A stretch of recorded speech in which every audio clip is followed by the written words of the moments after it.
Ladies and gentlemen, your official introductions for this WUMA Amateur World Lightweight Championship. First, the fighter standing in the red corner. This fighter is 18 years of age. He stands 5 feet 8 inches tall and weighed in at 59.6 kilograms. He has a record of 7 wins, 3 losses, no draws. Hailing from Tamworth, Jake the Viper Slater.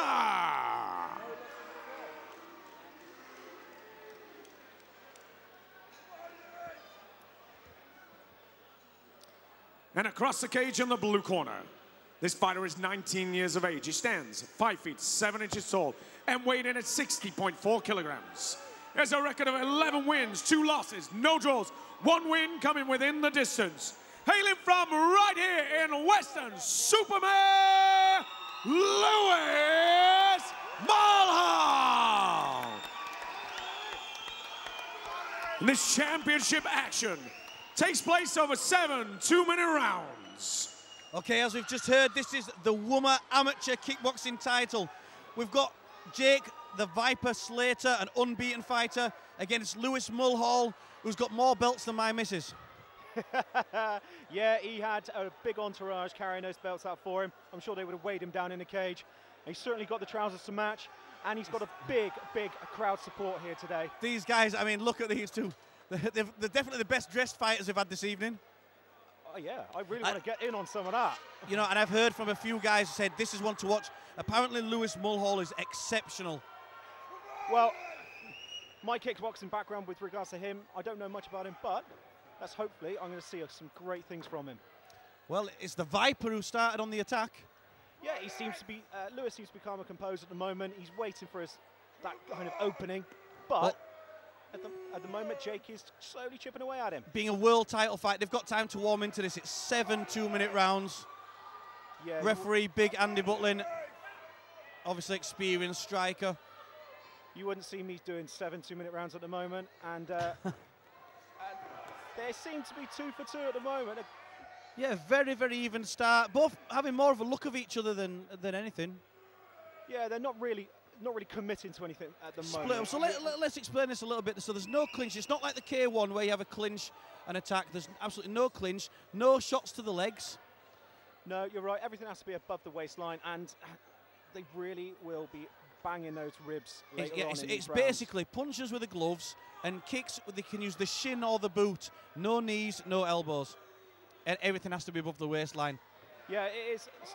Your straight punches. They have gone to change the rules recently and put in the back fist, spinning back fist, I'm sorry. But, ooh, I thought there was a little bit of a low blow there. They're just going to separate the action a second and then get back to it after the Okay, so he'll get 5 minutes if he needs them. I think there was a total accident there. I mean, this sort of thing happens, you know, when they're in close and they're trying to throw high kicks, because obviously they have to be above the waistline. Very difficult not to, you know, get the occasional shot to the groin. Yeah, Lewis was coming into that roundhouse kick, and unfortunately, Jake hadn't extended the leg, and he just caught him plumb on the knees. Lewis looks ready. Yep, they're back on. Friendly touch of gloves in the back. No, the polite beginning has ended now. They're going to start to take each other apart in a sec. And they clinch up, and they're separated by Andy. Solid kick to the body there from Lewis, followed by an axe kick from Jake. Great backwards and forwards action. Yeah, Lewis has been beating him to the kicks as Jake's been coming in for a few of those. Great punches. opening round. That was very even.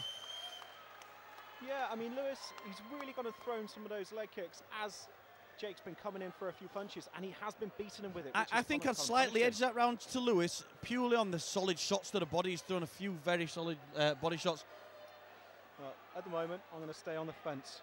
It was a very close round. But How I'm not comfortable is gonna that fence? So, this is obviously World Championship Kickboxing, but in a cage. Very different to working off the ropes. Now, our promoter, Dane Bowers, was telling me that he's seen Lewis Mulhull before fighting in a ring and thought he worked very well off the ring, off the ropes. You cannot do that in a cage. It's a very different environment. Yeah, I mean, within the cage, you've got a lot more scope to get out of danger, and it's very difficult to push your opponent up against that corner that you get the 90-degree angle. And they're going to have to work harder. Their movement's got to be faster, and they've got to box their opponent in. Yeah, absolutely no sort of rope-a-dope, as it were. Yeah, exactly. There is no leaning on these ropes. If anything, your head gets pushed forward because the cage is higher than their heads. So again, both moving very quick. Yeah, Lewis is just tasting him at the moment, see if his action is. Yeah, I think Lewis seems to have a very good awareness of distance. You know, he steps back, misses him very slightly off the shots, and comes back to look at those counters he comes back with. Counters there from Lewis. You know, and that's what you see. A good striker, they'll step back just out of distance. You know, you don't need the shots to miss you by a mile. No, I mean, he is moving a great deal, and that's what's going to be a real problem for Jake. Beautiful, beautiful combination there.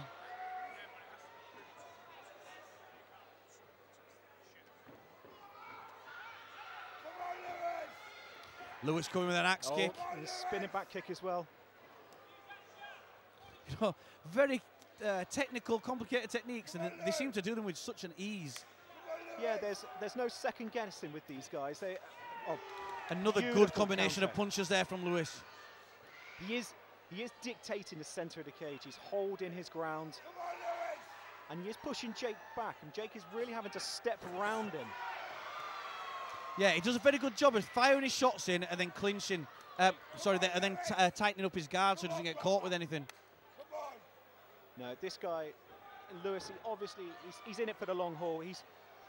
Every shot he takes, he then tightens up, and I mean, Jake's not able to get through with anything significant as of yet.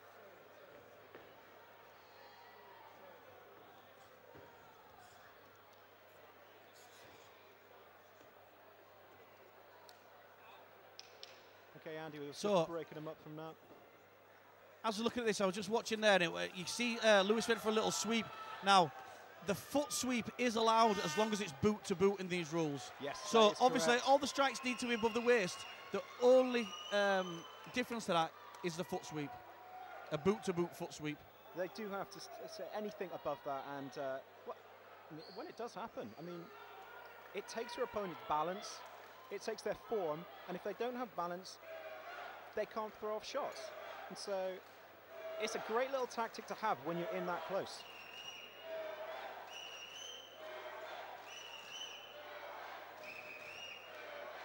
So both corners getting their instructions. Both look very relaxed. You know, they're fit guys. Yeah, neither of them looks to be blowing even slightly. No. I mean, I'm not sure with regards to Jake's background, but he doesn't seem to be fazed by any of Lewis's onslaughts at the moment. No, he's not fazed, but he's still, I don't think, working hard enough for me. And like I said, the moves that you see Lewis doing is backing off, coming back and countering. He's doing with just such precision. Like I said, his awareness of distance to me is what's very impressive. Yeah, indeed. And they're straight back at it.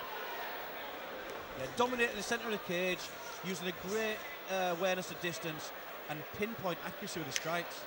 I mean, Jake is clinching up just that little bit more, and Lewis isn't. Oh, saying that. Yeah, Jake landed a good shot there. Yeah, that was very good. He's not messing, is he? No, he landed a good shot. And that Lewis, for the first time, looked a little bit disorganised. Yeah.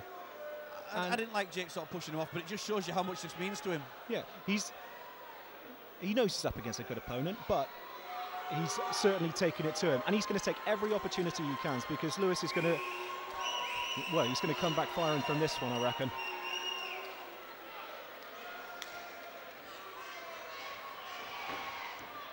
I expect Lewis to come back a little bit rattled here and annoyed.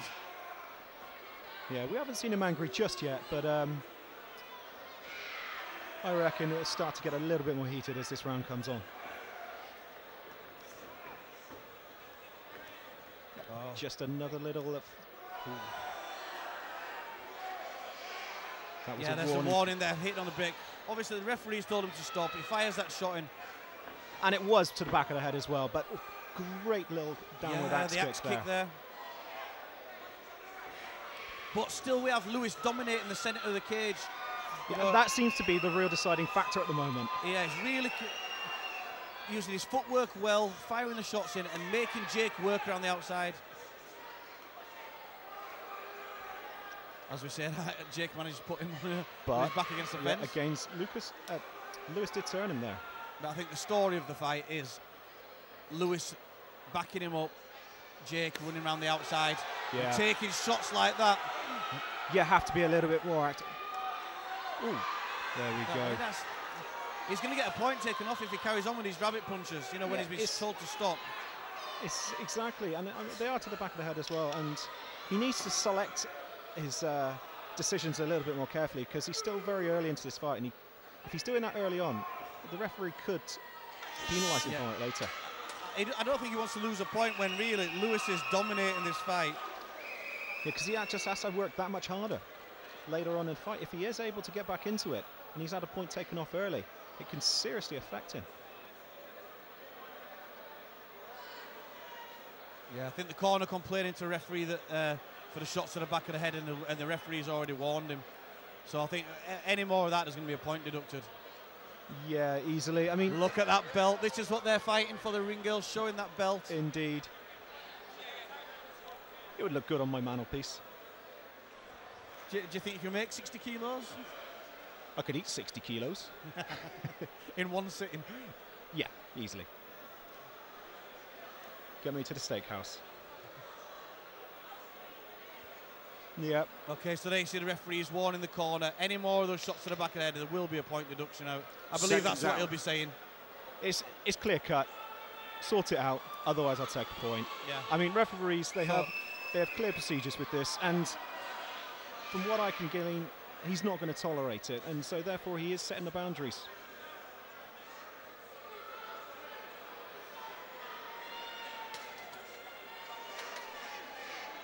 Round 4. Again, Lewis there, backing Jacob straight away. Yep.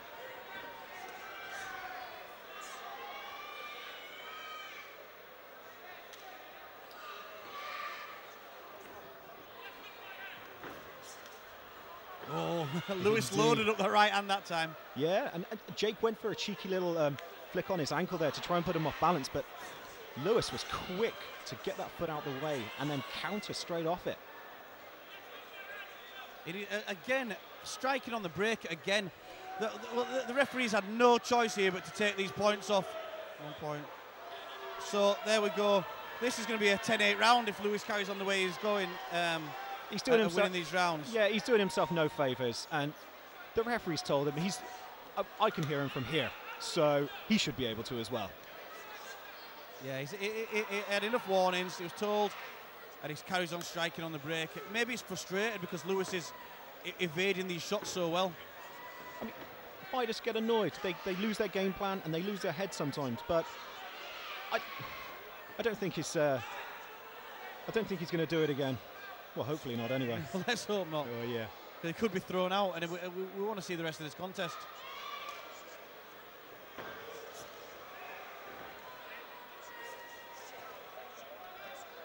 The pair of them do seem very content with clinching up, and yeah, and these rules of kickboxing, there is no strikes in the clinch.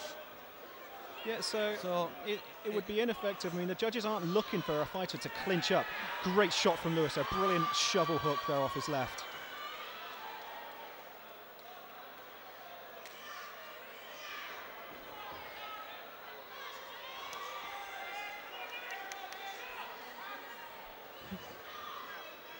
So we've got a massive crowd here for these two.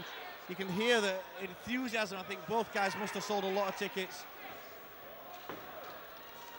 We want to see this keep going. They need to stop striking. Look, again. Oh, 2 more shots on the break. He's looking to get himself thrown out, Jake Slater here.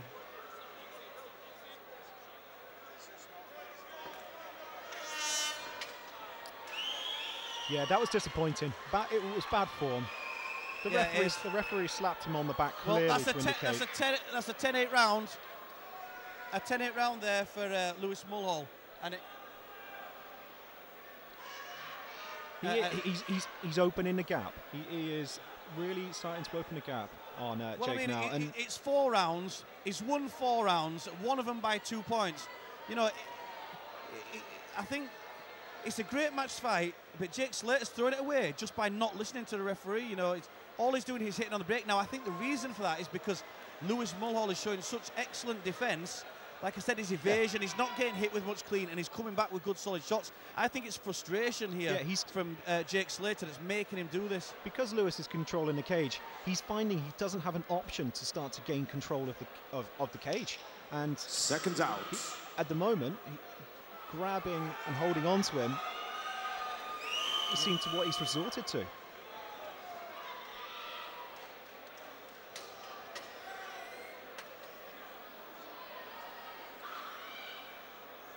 Round 5. 5th round. So we're going to see more of the same? Well, hopefully not. I mean, the referee's spoken to him, and I'm sure his cornermen have had some choice words about some tactical things that he really needs to work on. And well, we haven't seen him clinch up yet, but there's still some time in this round. Well, it's a great flurry of punches there from Lewis. Beautiful, beautiful. Jake started a little more assertive. Yeah, even then he's in the clinch. And again, he's punching on the break. And that's another point. Any more of this and he's going to have to disqualify him.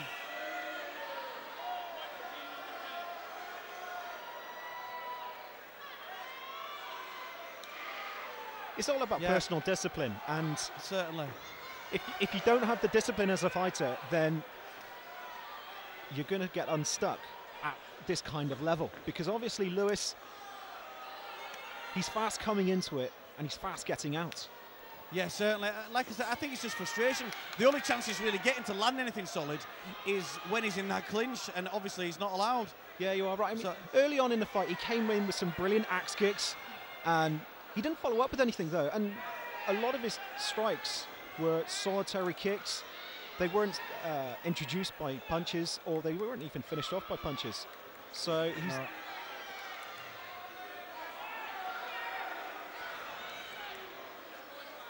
Yeah, that's the right decision from the referee. That's over. Too many infringements on the rules, and the winner there, Lewis Mulhull. Lewis Mulhull shows some excellent skill and technique, and that is definitely the right decision. Yeah, a disqualification from the ref. And if it had carried on, it would have been a mockery, if anything. So, right decision, and Lewis retains his title. Ladies and gentlemen, in our WMA Amateur World Lightweight Championship this evening, at 1 minute 28 seconds of the 5th round, your referee has had to call a stop to the action for your winner and new lightweight champion by disqualification, Lewis Mulhull. Put your hands together for a gallant opponent this evening, Jake Viper. Thank you. Guys, I'm actually going to have a chat with both of you in a minute. If I can have a word with Jake first. Jake, talk to me. I mean, obviously down there we saw you getting walled quite a few times and some points taken off. I mean, how did you feel? What did you feel the problem was there? I don't know. Did you feel that you were totally in the bound lines? I mean, did you hear what the referee was warning you, or? I heard what he was saying, just, I don't know, just run it there. So you disagree to a point as to the disqualification? Yeah, because I didn't think it was too late. Well, I've got to say, up to then it was a good fight. You know, it was a very balanced contest. So we're just going to say thank you. You've been an absolute gentleman today anyway. So please give it up for Mr. For Jake. I'm going to get your surname there. Make some noise. I've got to say, Lewis, I've got to be honest. I mean, it's our first kickboxing bout for Knuckle Up. I've seen you fight before. We knew it was going to be a good fight for you. Obviously, you've got belts coming out your backside. How did you think about the decision, realistically? Obviously, we can see what it is out there, and we can hear, but we can't hear what the ref's saying. Did you feel that he'd been warned enough? He had enough warnings. It's not the way that I wanted the fight to end, but I mean, a win's a win, and I'm happy to get the belt. I mean, did you feel that you... Obviously, a lot of support here. Did you feel that you controlled the fight anyway? I mean, if it went all the way, you kind of had it in the bag anyway? I had enough in the tank to step it up if I needed to, but I think I was ahead on points. This was the position that we was getting, no matter how it ended. I've got to say, the one thing, I mean, obviously we spoke about earlier was the fact that the fight's in the cage. I mean, you look really comfortable in the cage. I know you're very good off the ropes. I've seen that before myself, but it didn't seem to bother you being in the cage. I changed my fighting style slightly. Rather than being on the back foot, I just stayed in the centre of the ring, put the pressure on, so it didn't worry me at all. Well, I've got to say, it's always great to see you and your team. Everyone, obviously, from Sweat FA as well. So thank you very much. Please give up for your deserved winner, Mr. Mulhull.